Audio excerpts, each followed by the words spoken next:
നമസ്കാരം. ഇന്നലെ ഇന്നുമായി ഇന്ത്യയിൽ നിരവധി പേർ ഗൂഗിൾ സെർച്ച് ചെയ്ത ഒരു പേരാണ് ഇവിടെ പറയാൻ പോകുന്നത്.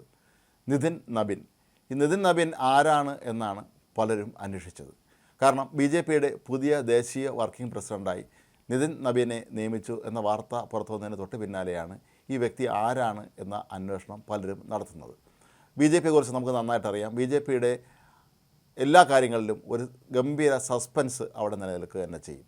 അത് രാഷ്ട്രപതിമാരെ നിയമിക്കുന്ന കാര്യത്തിലാണെങ്കിലും മറ്റ് പദവികളിലേക്ക് ആളുകളെ കൊണ്ടുവരുന്ന കാര്യത്തിലൊക്കെ തന്നെ ഈ ഒരു സസ്പെൻസ് അവിടെ ഉണ്ടായിരിക്കും. നിതിൻ നബീനായിരിക്കും ഒരുപക്ഷെ അടുത്ത BJP ദേശീയ അധ്യക്ഷൻ എന്നുള്ളതിൻ്റെ വ്യക്തമായ സൂചന തന്നെയാണ് ഈ പദവിയിലേക്കുള്ള അദ്ദേഹത്തിൻ്റെ പുതിയ നിയോഗം. നമുക്കറിയാം, രാംനാഥ് കോവിന്ദ് അതല്ലെങ്കിൽ നമ്മുടെ ഇപ്പോഴത്തെ രാഷ്ട്രപതിയൊക്കെ തന്നെ നിയമിച്ചപ്പോൾ പെട്ടെന്ന് നമുക്കിത് ആരാണ് എന്നുള്ളൊരു ആശയക്കുഴപ്പമുണ്ടായിരുന്നു. അവരവരുടെ പദവികളിലൊക്കെ തന്നെ എല്ലാം കൊണ്ടും അർഹരായ വ്യക്തികളായിരുന്നുവെങ്കിലും പലപ്പോഴും ഇന്ത്യയുടെ രാഷ്ട്രപതി സ്ഥാനത്തേക്ക് നമ്മൾ BJPയിലെ മറ്റ് പല പേരുകളുമായിരിക്കും പരിഗണിക്കുക. എന്തിനേറെ പ്രധാനമന്ത്രി നരേന്ദ്രമോദി തന്നെ രാഷ്ട്രപതിയാകും എന്നുള്ള രീതിയിലുള്ള വാർത്തകൾ പോലും അന്ന് പുറത്തു വന്നിരുന്നു. പക്ഷേ അവരെല്ലാം ഞെട്ടിപ്പിച്ചുകൊണ്ടാണ് ഇത്തരത്തിലുള്ള രാഷ്ട്രപതി നിയമനം നടത്തി. എന്തിന് ഉത്തർപ്രദേശ് മുഖ്യമന്ത്രിയായ യോഗി ആദിത്യനാഥിനെ നിയോഗിച്ചപ്പോൾ അതിലൊരു സസ്പെൻസ് ഉണ്ടായിരുന്നു.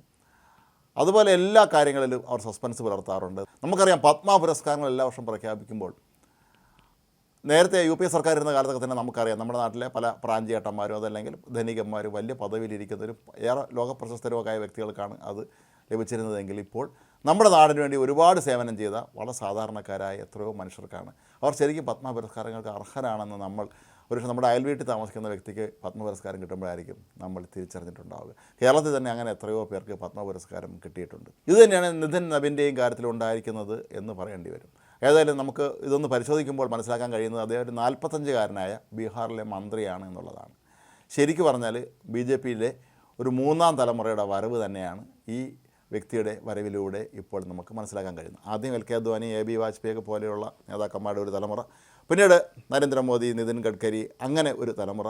ഇപ്പോൾ ഇതാ മൂന്നാം തലമുറയുടെ ഭാഗമായിട്ടാണ് ഈ പുതിയ നിതിൻ കടന്നു വരുന്നത്. നിതിൻ ഗഡ്കരിയാണോ എന്ന് ആദ്യഘട്ടങ്ങളിൽ പലരും ഈ പേര് കണ്ട് സംശയവും പ്രകടിപ്പിച്ചിരുന്നു. നിതിൻ ഗഡ്കരി നേരത്തെ BJP അധ്യക്ഷനായിരുന്ന വ്യക്തി കൂടിയാണ്. ഏതായാലും JP നദ്ദയാണ് ഇപ്പോൾ കേന്ദ്രമന്ത്രി പദവിയും BJP ദേശീയ അധ്യക്ഷ സ്ഥാനവും ഒരുമിച്ച് കൊണ്ടുപോകുന്നത്. അദ്ദേഹത്തിൻ്റെ കാലാവധി നേരത്തെ പൂർത്തിയായിരുന്നു. ലോക്സഭാ തെരഞ്ഞെടുപ്പിൻ്റെ കൂടി പശ്ചാത്തലത്തിലാണ് അദ്ദേഹം പിന്നീട് ഈ പദവിയിൽ തന്നെ തുടർന്നു വന്നത്. ഏതായാലും ഒരു 6 മാസത്തിനകം നിതിൻ നബിൻ BJP ദേശീയ അധ്യക്ഷനാകും എന്ന് തന്നെയാണ് കരുതപ്പെടുന്നത്.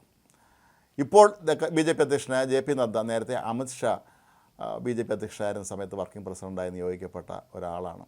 പിന്നീട് നിശ്ചിത കാലാവധി കഴിഞ്ഞപ്പോൾ അദ്ദേഹം BJP അധ്യക്ഷനായി. അതുപോലെ തന്നെ ആയിരിക്കാം നിതിൻ നബീനും ഭാവിയിലെ BJPയുടെ ദേശീയ അധ്യക്ഷനാവാൻ എല്ലാ അർഹതയും സാധ്യതയുള്ള ഒരാളാണെന്ന് മനസ്സിലാക്കാൻ കഴിയും. നമുക്ക് നിതിൻ നബീൻ ആരാണ് എന്ന് പരിശോധിച്ച് നോക്കാം.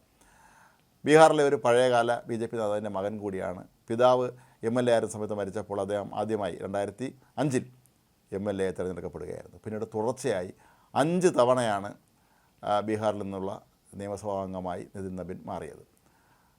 2021 നിതീഷ് കുമാർ മന്ത്രിസഭയിൽ അദ്ദേഹം മന്ത്രിയുമായി. ഇപ്പോൾ അദ്ദേഹം പൊതുമരാമത്ത് വകുപ്പ് മന്ത്രിയാണ്. മാത്രമല്ല 10 വർഷത്തോളം RSSൽ പ്രവർത്തിച്ച മികച്ച പ്രവർത്തന പാരമ്പര്യമുണ്ട്.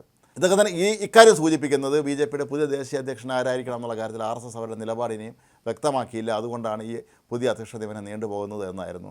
ഏതായാലും ഇക്കാര്യത്തിൽ BJPക്ക് RSSൽ നിന്ന് ഒരു ഗ്രീൻ സിഗ്നൽ കിട്ടിക്കാണും എന്നുള്ളതും ഏതാണ്ട് ഉറപ്പായിരിക്കുകയാണ്.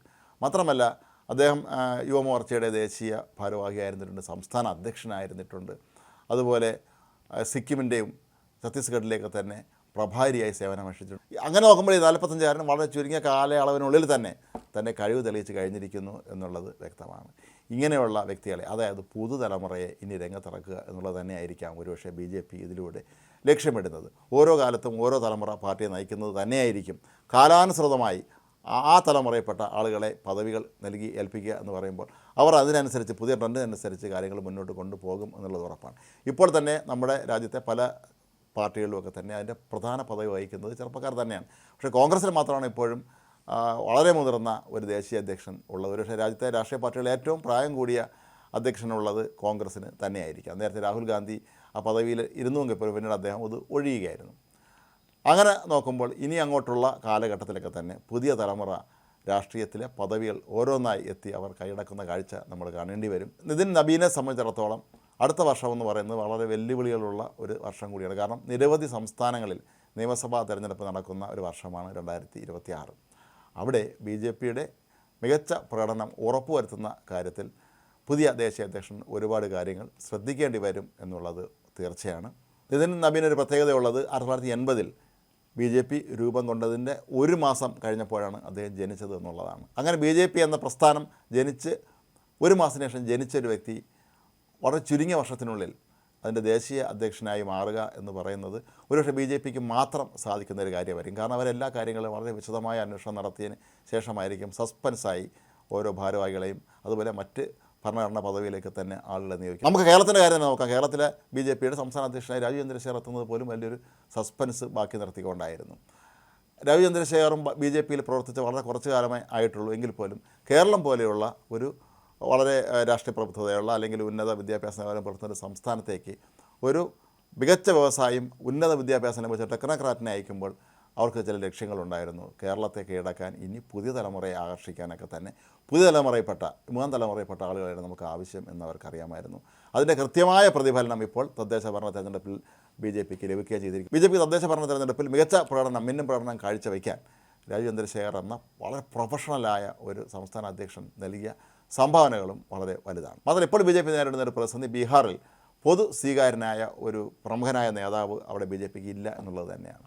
ഏതായാലും ആ നഷ്ടം നികത്താൻ നിതിൻ നബീനിലൂടെ കഴിയുമെന്ന് തന്നെ അവർ കരുതുന്നു. ഒരുപക്ഷെ ഇപ്പോൾ ദേശീയ അധ്യക്ഷനായി നിയോഗിക്കപ്പെടുന്ന അദ്ദേഹം ഭാവിയിൽ ഒരുപക്ഷെ ബീഹാറിലെ മുഖ്യമന്ത്രി പദവിയിലേക്ക് ഒക്കെ തന്നെ പരിഗണിക്കപ്പെടാനുള്ള സാധ്യതയുണ്ട്. അതല്ലെങ്കിൽ കേന്ദ്ര മന്ത്രിയാകാം. ഏതായാലും നിതിൻ നബീനെ സംബന്ധിച്ചിടത്തോളം അദ്ദേഹം നടത്തിയ കഠിനാധ്വാനത്തിൻ്റെ കൂടി ഫലമാണ് ഈ പെട്ടെന്നുള്ള ഈ ഒരു ഉയർച്ച. ഒരുപക്ഷെ BJPയിലെ പോലും തെക്കേന്ത്യ സംസ്ഥാനങ്ങളിലെ നേതാക്കൾക്ക് അത്രത്തോളം അദ്ദേഹം പരിചിതനാണോ എന്നറിയില്ല. എങ്കിൽ പോലും വളരെ ചെറുപ്പമുള്ള വളരെ മിടുക്കനായ കഴിഞ്ഞ 4 നൂറ്റാണ്ട് കാലം കൊണ്ട് തന്നെ തൻ്റെ കഴിവ് തെളിയിച്ച ഒരു ചെറുപ്പക്കാരനെ ഈ പദവി അതായത് 3ാം തലമുറയുടെ ചുമതല ഏൽപ്പിക്കുമ്പോൾ BJP ലക്ഷ്യമിടുന്നത് ഇനിയും നിരവധി തിരഞ്ഞെടുപ്പുകളിൽ വിജയിക്കാനും അങ്ങനെ ഇന്ത്യയുടെ ഭരണം നിലനിർത്താനും ഒക്കെ തന്നെ പുതിയ തലമുറയെ ഞങ്ങൾക്ക് ആവശ്യമുണ്ട്, അവരുടെ സേവനം ഞങ്ങൾ ഉപയോഗിക്കും എന്നുള്ള വ്യക്തമായ സൂചനയുടെ അടയാളം തന്നെയാണ് ഇപ്പോഴുള്ള ഈ ഒരു വർക്കിംഗ് പ്രസിഡന്റ് സ്ഥാനത്തേക്കുള്ള നിതിൻ നബീൻ്റെ നിയമനം.